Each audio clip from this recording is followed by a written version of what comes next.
সিঙ্গারা তো খেয়েছেন, মুরগির কলিজা দিয়ে কখনো সিঙ্গারা খেয়েছেন? আসসালামু আলাইকুম, আপনারা সবাই কেমন আছেন? আশা করি অনেক ভালো আছেন। আদরের রান্নাঘর থেকে একটা সিঙ্গারার রেসিপি নিয়ে চলে আসলাম। প্রথমে আমি 1 কাপের মতন পেঁয়াজ তেলে ভেজে নিয়েছি, তারপরে কিছুটা এলাচ, কিছুটা দারচিনি, কিছুটা তেজপাতা দিয়ে এগুলোকে ভেজে তারপরে 1 চামচ আদা বাটা, 1 চামচ রসুন বাটা দিয়ে আমি মশলাটাকে কষিয়ে নিব। কিছুক্ষণ কষিয়ে নেওয়ার পরে আমি একটা পাত্রে 1/2 চামচ হলুদ, 1 চা চামচ মরিচের গুঁড়া, 1/2 চামচ লবণ, 1/2 চামচ ধনে গুঁড়া, 1/2 চামচ জিরে গুঁড়া দিয়ে কিছুটা পানি দিয়ে আমি মেখে রেখেছি। তারপরে আমি এই মশলাটা অ্যাড করব। এই মশলাটা অ্যাড করলে আমার কাছে মনে হয় যে আমি বাটা মশলাটা অ্যাড করছি। তারপরে কিছুক্ষণ কষিয়ে নেওয়ার পরে আমি যে মুরগির কলিজাগুলো রেখেছিলাম সেই কলিজাগুলো দিয়ে আমি মশলাটাকে সুন্দর করে কষিয়ে নিব। কষিয়ে নেওয়া হয়ে গেলে আমি কিছুটা পরিমাণ পানি দিয়ে আবারও ভালো করে কষিয়ে নিব। আমি 2টা আলু কিউব করে কেটে নিয়েছি, কেটে আমি ধুয়ে একটা পাত্রে রেখে দিয়েছি। আপনারা চাইলে আপনাদের মন মতন কমিয়ে বা বাড়িয়েও আলুটা নিতে পারেন। তারপরে আমি এই আলুটা মশলার সাথে ভালো করে মিশিয়ে আমি কিছুক্ষণ ভালো করে মিশিয়ে আবারও 1 কাপের মতন পানি দিয়ে এটাকে ঢাকনা দিয়ে আমি এটা রান্না করে নিব। পানিটা পরিমাণ মতন দিবেন যাতে আমার আলুগুলো সেদ্ধ হয়ে যায়। আমি মাঝে মাঝে ঢাকনা খুলে নেড়ে চেড়ে এটাকে রান্না করে নিয়েছি। আমার সিঙ্গারার পুরটা রেডি হয়ে গেছে। এই পর্যায়ে আমি এটাকে একটা গরম মশলার গুঁড়ো দিয়ে এটাকে আমি একটা পাত্রে ঠান্ডা হতে দিব নামিয়ে, যাতে আমার পুরটা ঠান্ডা হয়ে যায়।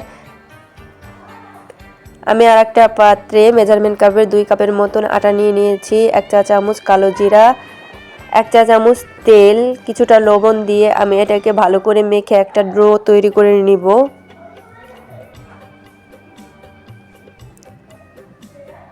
ডোটা তৈরি করা হয়ে গেলে আমি ঢাকনা দিয়ে ঢেকে এটাকে 2-3 মিনিটের মতন রেস্টে রেখে দেব। কিছুক্ষণ রেস্টে রেখে দেওয়ার পরে আমি এগুলোকে রুটিওয়ালার ফিরাই নিয়ে আমি এগুলোকে চাকুর সাহায্যে ছোটো ছোটো করে লেচি কেটে নেব। লেচিগুলো কাটার কারণে আমার সব সিঙ্গারার সাইজগুলো একই রকমের হবে।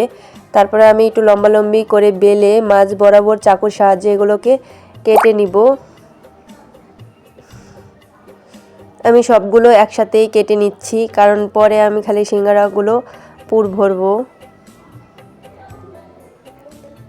একটু খেয়াল করে দেখবেন যে আমি কিভাবে এই সিঙ্গারার পুর দিয়ে মুখটাকে লাগিয়ে দিই।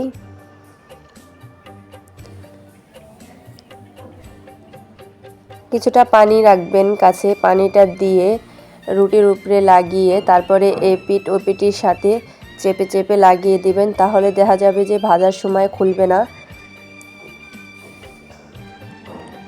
দেওয়ার পরে আমি সিঙ্গারার পুরটা ভিতরে দিয়ে তারপরে চারদিকে আমি পানি দিয়ে আবারও এটাকে সুন্দর করে সেট করে নিব। আপনাদের এই রেসিপিটি যদি ভালো লেগে থাকে তাহলে আমার সাথেই থাকবেন। একটা লাইক, চ্যানেলটি সাবস্ক্রাইব করে আমার পাশেই থাকবেন।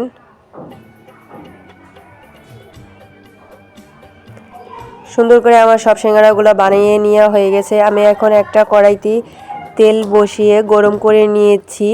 তারপরে আমি সিঙ্গারাগুলো ভেজে নিব। আপনাদের মন মতন কালার আসলে এই সিঙ্গারাগুলো নামিয়ে নেবেন। এই সিঙ্গারাটি একবার তৈরি করে ডিপ ফ্রিজে 15 থেকে 20 দিনের মতন রাখতে পারবেন। আপনাদের যদি ভালো লাগে থাকে, আল্লাহ হাফেজ।